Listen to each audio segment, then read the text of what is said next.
wrap things up here. Qual, can you give some newer traders some, I guess, great advice that helped you when you were just starting your journey of trading, and kind of how, I guess, what's the most impactful advice that you've received or that you've kind of taken away from trading, right, clicking, and that you've kind of learned in the past, let's just call it 6 months, that have kind of elevated your training from the koala 6 to 12 months ago to the koala today? Yeah, I think, it's a journey, and I think the number one piece of advice I'd give people is focus on risk management, because you honestly can control your downsides. Like, you don't know how, you don't know what the upside is going to be. You could have like a runner that goes, 10, 20, 30%, but you can control your risk, and you can be like, I'm going to just lose $100 on this trade, or $50, or whatever, however much you're risking.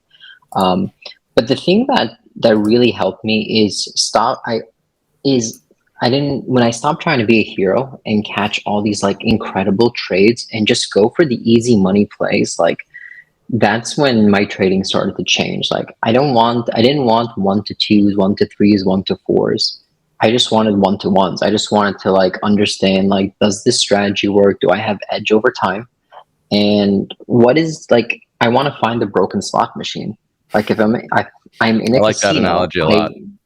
it resonates with me. Like, I want to find, like, where are the easy money plays? And like, we looked at Aave recently, the broken slot machine. I mean, just the market in general is just like buy support, sell resistance, buy support, sell resistance, and just doing those things over and over again. And I think that's what helped me the most. It's not trying to be a hero and not being scared to be wrong on a trade, because I don't believe your trades are wrong. I think if your trade followed your plan, you did nothing, and even if you lost money, the trade wasn't wrong. It's sort of like a business, right? So you have like revenues and profits. Like, there's revenues and like expenses. There's not a single business in the world that will not have expenses. So you were wrong if you took a trade that didn't follow your plan. You were not wrong if you took a trade and it lost money, right? And that's just like a business expense. Over time, your edge is going to play out, and you'll eventually make money. But it's a journey, and it's going to take time. It took me 3 years to break even. So I lost money like 3 years straight.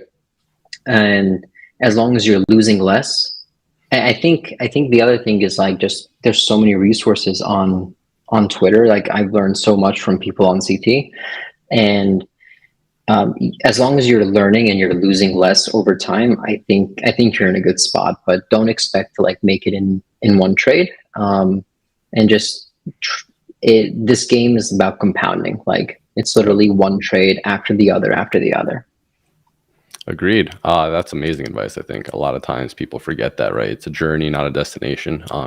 Even to this day, I think I can speak for ISO and myself. Like, we're constantly trying to refine and adapt to the market, because the market's changing, man. The Bitcoin that traded from 2015 to 2017, 2018 is very different than the Bitcoin that trades today, right? Especially with new entrants coming into the space. The herd is here. The whole TradFi crowd is back into the space, and now they're trading with their algos. Like, we're losing in the sense that we can't anticipate the way the market's going to trade in the future. All we can do is react to how it's trading now. So to keep that in mind, just be kind of diligent and have grit. I think that's the overarching point, like you're kind of talking about. It's just like continue refining, continue pushing, and as long as you're losing less over a longer period of time, you're not over risking, and you're actually just managing your risk, point blank period. That's all that matters at the end of the day. So that's why I trade altcoins mostly. You're not wrong, right?